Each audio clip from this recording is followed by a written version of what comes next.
often in Christendom there is an emphasis, be filled with the Holy Spirit. அநேக சமயங்களிலே கிறிஸ்தவத்திலே பரிசுத்த ஆவியானவரால் நிரப்பப்பட வேண்டும் என்பதற்கு அதிக முக்கியத்துவம் கொடுக்கப்படுகிறது. But the Bible says about being led by the Holy Spirit. ஆனால் வேதம் இன்னொன்றையும் சொல்லுகிறது, ஆவியினாலே நடத்தப்படுவது. You can be filled with the Holy Spirit, and if you don't allow the Holy Spirit to lead you, you will still live according to the desires of the flesh. நீங்கள் பரிசுத்த ஆவியானவரை பெற்றிருக்கலாம், ஆனால் பரிசுத்த ஆவியானவராலே வழிநடத்தப்பட உங்களை அனுமதிக்கவில்லை என்றால் உங்களுடைய மாம்சத்தின் ஆசை இச்சையின்படி தான் வாழ்வீர்கள். And then you can say, I am filled with the Spirit, I speak in tongues, but your life is very earthly. நான் அபிஷேகம் பெற்றேன், நான் அந்நிய பாஷை பேசுகிறேன் என்று நீங்கள் சொன்னாலும் உங்களுடைய வாழ்க்கையானது மண்ணுக்குரிய வாழ்க்கையாகவே இருக்கிறது. Now see Galatians chapter 5. கலாத்தியர் 5ஆம் அதிகாரம் and verse 16. 16ஆம் வசனம். Walk by the Spirit, and then you will not carry out the desire of the flesh. நீங்கள் ஆவியின்படி நடந்தால் மாம்சத்தின் இச்சையை நிறைவேற்றாதிருப்பீர்கள். Galatians 5:16. கலாத்தியர் 5:16. It doesn't say be filled with the Spirit and you will not fulfill the desire of the flesh. பரிசுத்த ஆவியானவரால் நிரப்பப்பட்டுங்கள், அப்பொழுது நீங்கள் மாம்சத்தின் இச்சையை நிறைவேற்றாதிருப்பீர்கள் என்று சொல்லப்படவில்லை. You must be filled with the Spirit. நீங்கள் பரிசுத்த ஆவியானவரால் நிரப்பப்பட வேண்டும். But then you must walk by the Spirit. நீங்கள் ஆவியினாலே நடத்தப்பட வேண்டும். And verse 18, 18ஆம் வசனம், you must be led by the Spirit. நீங்கள் ஆவியினாலே நடத்தப்படுவீர்களானால் then you are not under the law. நீங்கள் நியாயப்பிரமாணத்திற்கு கீழ்ப்பட்டவர்கள் அல்ல. To be under the law is to be defeated by sin. நியாயப்பிரமாணத்துக்கு கீழாக வாழ்கிறோம் என்கிற வாழ்க்கை பாவத்தினாலே தோற்கடிக்கப்படக்கூடிய வாழ்க்கை. Today, praise the Lord, there are many churches that preach you must be filled with the Holy Spirit. இன்றைக்கு பரிசுத்த ஆவியினாலே நிரப்பப்பட வேண்டும் என்று பிரசங்கிக்கக்கூடிய பல சபைகள் எழும்பி இருக்கிறது. ஆகவே தேவனுக்கு நன்றி செலுத்துகிறோம். But ஆனால் there are not many who talk about being led by the Holy Spirit and walking by the Spirit. பரிசுத்த ஆவியினாலே நடத்தப்படக்கூடிய வாழ்க்கையும் ஆவியிலே நடக்கக்கூடிய வாழ்க்கையை குறித்து போதிக்கிற அநேக சபைகள் இல்லை. And so we find so many people who claim to be filled with the Spirit, but they have all types of sin in their life. பரிசுத்த ஆவியினாலே நிரப்பப்பட்டோம் என்று சொல்லிக் கொள்கிற அநேக மக்கள் இருக்கிறார்கள். ஆனால் அவருடைய வாழ்க்கையிலே பலவித பாவங்கள் காணப்படுகிறது. We must pray to God to fill us with the Holy Spirit. நம்மை பரிசுத்த ஆவியானவரால் நிரப்பப்பட வேண்டும், ஆண்டவர் நிரப்பும் என்று ஜெபிக்க வேண்டும். You don't have to go to any meeting for that. அதற்காக நீங்கள் எந்த ஒரு கூட்டத்துக்கும் போக வேண்டும் என்று தேவையில்லை. Jesus is the baptizer in the Holy Spirit. இயேசு கிறிஸ்து தான் பரிசுத்த ஆவியினாலே நிரப்புகிறவர். And you can pray to him in your room. உங்களுடைய அறையிலே இருந்து கொண்டே நீங்கள் ஜெபிக்கலாம். God met with me in a room.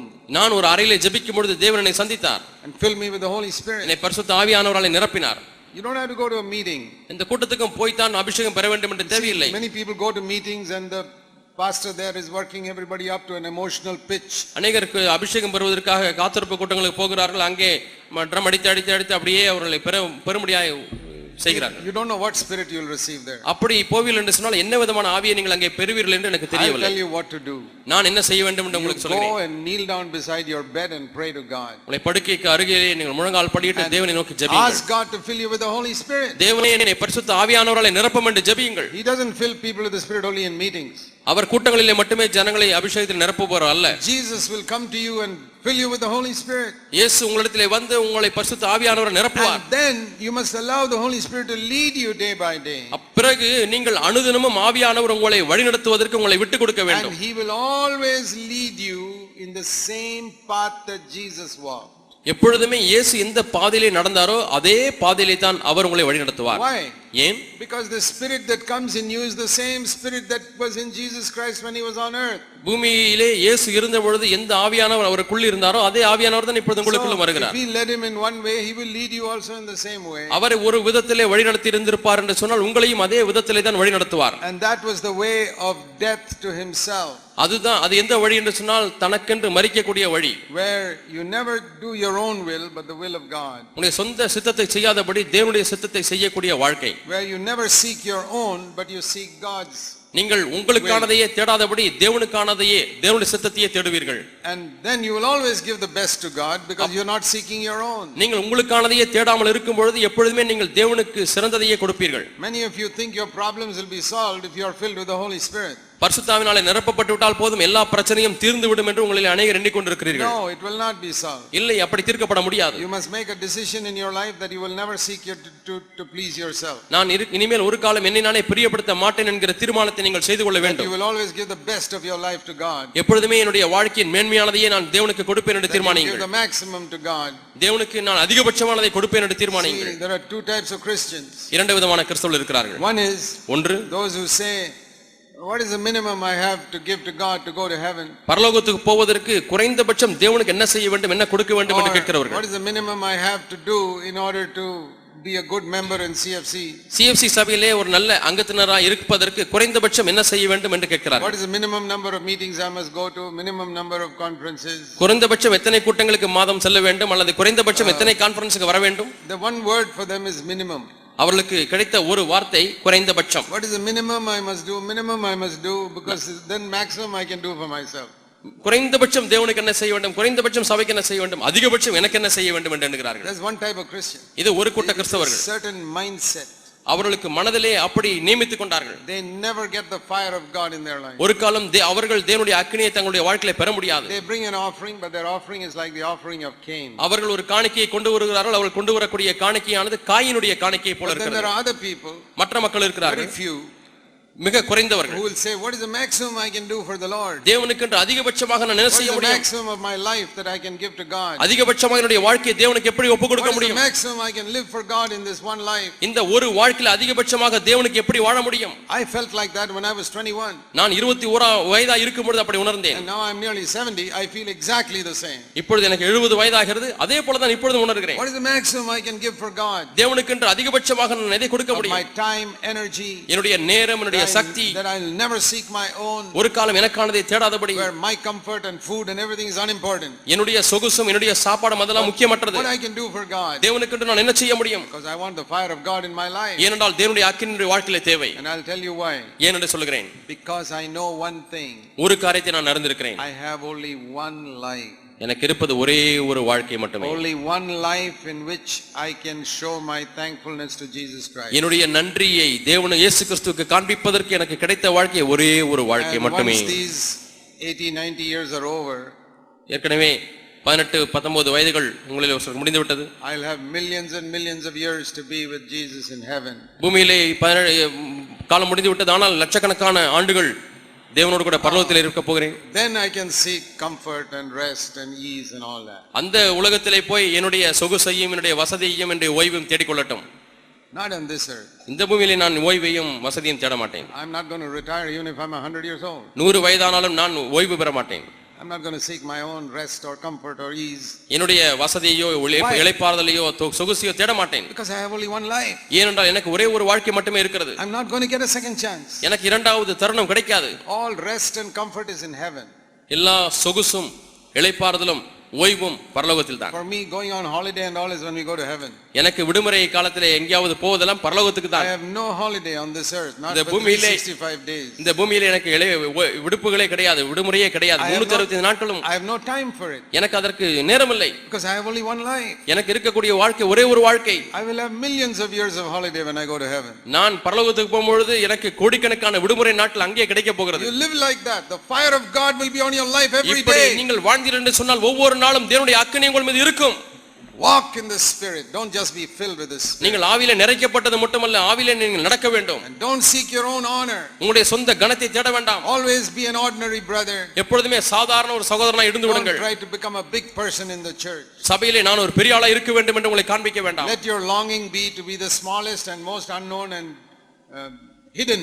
உங்களுடைய வாஞ்சை விருப்பம் எல்லாம் நான் தெரியாதவனா இருக்கட்டும், அறியாதவனா இருக்கட்டும், மறைந்தவனா இருக்கட்டும் சபையிலே என்று சொல்லி இருங்கள். Never mind if nobody knows in your name also. உங்களுடைய பெயர் யாருக்காவது தெரியவில்லை என்று சொன்னால் அதை குறித்து கவலைப்பட வேண்டாம். Walk in the spirit. நீங்கள் ஆவியிலே நடந்து கொள்ளுங்கள். In the Old Testament they didn't have these privileges. பழைய ஏற்பாட்டு காலத்திலே இந்த தருணங்கள் சாக்கியங்கள் அவங்களுக்கு கிடைக்கவில்லை. In the Old Testament there is no command saying take up your cross and follow. பழைய ஏற்பாட்டிலே சிலுவை எடுத்துக்கொண்டு நட என்னை பின்பற்று என்ற கட்டளை இல்லை. No, that is not found in the Old Testament. அது பழைய ஏற்பாட்டிலே காணப்படவில்லை. Nobody knew what it means. அது என்ன என்றும் அநேகருக்கு தெரியாது. Now we have this wonderful privilege. இப்பொழுது நமக்கு இந்த அற்புதமான ஸ்லாக்கியம் இருக்கிறது. Then we can live a heavenly life on earth. நாம் இந்த பூமியிலே விண்ணக வாழ்க்கை வாழும் பொழுது because the cross will cut off all the earthly things from our life. அந்த சிலுவையானது இந்த பூமிக்குரிய சகல காரியங்களிலும் நம்மை வெட்டி நம்மை நீக்கிவிடும். The same thing applies to our family life. இதே காரியம் தான் நம்முடைய குடும்ப வாழ்க்கைக்கும் பொருந்துகிறது. So before we pray for the children, it's good to think a little bit about our family life. நாம் சிறு பிள்ளைகளுக்காக இப்பொழுது ஜெபிப்பதற்கு முன்பதாக குடும்ப வாழ்க்கையை குறித்து சற்று நிதானித்து நாம் தியானிப்பது நல்லது. You know, just dedicating the children without any understanding is no use. எந்த புரிந்துகொள்ளுதலும் விளக்கமும் இல்லாமல் பிள்ளைகளை அர்ப்பணிப்பதிலே பிரயோஜனம் இல்லை. The Jews had a habit of bringing their child into the temple to dedicate the child to God. யூதர்கள் தேவாலயத்திற்கு பிள்ளைகளை தேவனுக்கு அர்ப்பணிக்கும்படியாக பிரதிஷ்டை செய்யும்படியாக கொண்டு வந்தார்கள். We read that Jesus also was brought to the temple like that in Luke chapter 2. லூக்கா 2ஆம் அதிகாரத்தில் இயேசுவும் சிறு குழந்தையாக இருந்தபொழுது அவ்விதமாக தேவனுடைய ஆலயத்துக்கு கொண்டு வரப்பட்டார் என்று வாசிக்கிறோம். Simeon picked him up and prayed. Simeon கைகளிலே அந்த குழந்தையை ஏந்தி ஜெபித்தார். And I thought, you know, some of Jesus' disciples were just a little younger than him. இயேசு கிறிஸ்துவினுடைய சிஷ்யர்கள் இயேசுவை காட்டிலும் சற்று வயது குறைந்தவர்களாய் இருந்தார்கள். அதை குறித்து சிந்தித்து பார்த்தேன். Maybe 1 year after Jesus was brought to the temple, இயேசு ஆலயத்துக்கு தேவாலயத்துக்கு பிரதிஷ்டை செய்யும்படியாக கொண்டு வந்ததுக்கு பிறகு ஒரு ஆண்டு கழித்து one mother brought a little child. ஒரு தாய் தன்னுடைய சிறு குழந்தையை கொண்டு வருகிறார்கள். That was Simon, who later on was named as Peter. அவர்தான் சீமோன், பிறகு அவர் பேதுரு என்று பெயரிடப்பட்டார். Jesus gave him the name of Peter.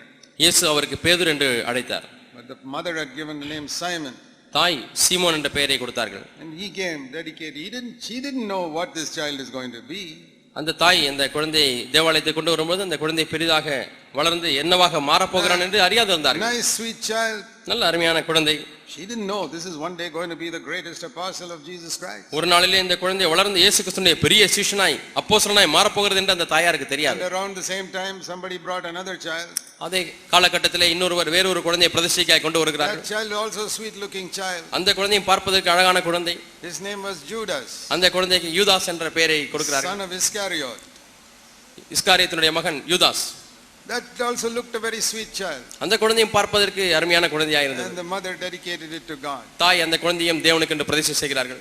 She did not know that this child is going to grow up to betray Jesus Christ. இந்த குழந்தை வளர்ந்து பெரியவனாகி இயேசுவை காட்டி கொடுக்க போகிறான் என்பதை அந்த தாய் அறியாது இருந்தார். Jesus would say it is better this child was never born. இந்த குழந்தை பிறவாதிருந்தால் நலமாய் இருந்திருக்குமே என்று சொல்லி இயேசு சொல்வார் என்று அந்த தாய்க்கு தெரியாது. You know, when you look at a little child, ஒரு சிறு பிள்ளையை பார்க்கும் பொழுது you don't know what it is going to be 30 years from now. 30 ஆண்டுகள் பின்னிலிருந்து 30 ஆண்டுகள் கழித்து அந்த குழந்தை என்னவாக இருக்க போகிறது என்று நமக்கு தெரியாது. Is he going to be an apostle or is he going to be a thief? இவன் ஒரு அப்போஸ்தலனாய் மாறப் போகிறானா அல்லது ஒரு கள்ளனாய் மாறப் போகிறானா என்று தெரியாது. That depends a lot on the parents. இது எதை பொறுத்திருக்கிறது என்று சொன்னால் பெற்றோரை அதிகமாக சார்ந்திருக்கிறது. You know, when our children are small, we put some values into their head. நம்முடைய பிள்ளைகள் சிறு வயதிலே இருக்கும் பொழுது அவருடைய தலையிலே சில மதிப்பீடுகளை நாம் வைக்கிறோம். And our children as they grow up, they see those values in the house. அந்த பிள்ளைகள் வளரும் பொழுது அந்த குடும்பத்திலே அந்த மதிப்பீடுகளை தேடி பார்க்கிறார்கள். And they also hear about the values from their parents. தங்களுடைய பெற்றோரிடத்திலிருந்து எந்த மதிப்பீடுகளையும் அவர்கள் கேள்விப்படுகிறார்கள். And I'll tell you, the way you live at home is more important than what you teach your children at home. நீங்கள் உங்கள் குடும்பத்திலே பிள்ளைகளுக்கு எதை போதிக்கிறீர்களோ அதை காட்டிலும் நீங்கள் எப்படி வாழுகிறீர்கள் என்பதே முக்கியம். We can speak with our mouth, there's certain volume to our sound. நம்முடைய வாயினாலே ஒரு சில ஒலி அளவோடு கூட நாம் பேசலாம். But the way we live, it's a much louder sound. நாம் வாழக்கூடிய வாழ்க்கையினுடைய ஒலியானது பேசுகிற ஒலியை காட்டிலும் அதிகமாக இருக்கிறது. The way you live it in your home is like a big loudspeakers. நீங்கள் குடும்பத்திலே நீங்கள் வாழக்கூடிய வாழ்க்கையானது பெரிய ஒரு ஒலிபெருக்கியை போல இருக்கிறது. And that is what your children are listening to. உங்கள் பிள்ளைகள் அந்த ஒலிபெருக்கியை தான் கேட்டுக்கொண்டே இருக்கிறார்கள். So if you are living in sin, fighting and quarreling at home, நீங்கள் பாவத்திலே வாழ்ந்து வீட்டிலே மனைவியோடு கணவனோடு சண்டை போட்டுக்கொண்டு வாழ்ந்தால், and you tell your children, பிள்ளைகளை பார்த்து சொல்லுகிறீர்கள், you must always be peaceful children, don't fight with each other. பிள்ளைகளே ஒருவரோடு சண்டை போடாதீர்கள், நீங்கள் சமாதானமான பிள்ளைகளா இருக்க வேண்டும். That is what you say with your mouth. நீங்கள் வாயினாலே அதைத்தான் சொல்லுகிறீர்கள். But they see you fighting with your wife every day. ஆனால் ஒவ்வொரு நாளும் மனைவியோடு சண்டை போடுகிறதை பார்த்து கொண்டிருக்கிறார்கள். That is like a loudspeaker. அது ஒலிபெருக்கியை போல இருக்கிறது. And this word, children, don't fight with each other. பிள்ளைகளே சண்டை போடாதீர்கள் என்கிற ஒலி எல்லாம் அந்த ஒலிபெருக்கியின் ஒலிக்கு முன்பாக நிற்பதில்லை. That means nothing to them. அது அவர்களுக்கு ஒரு பொருட்டல்ல. There is a saying in English. ஆங்கிலத்திலே ஒரு பழமொழி இருக்கிறது. I can't hear what you are speaking.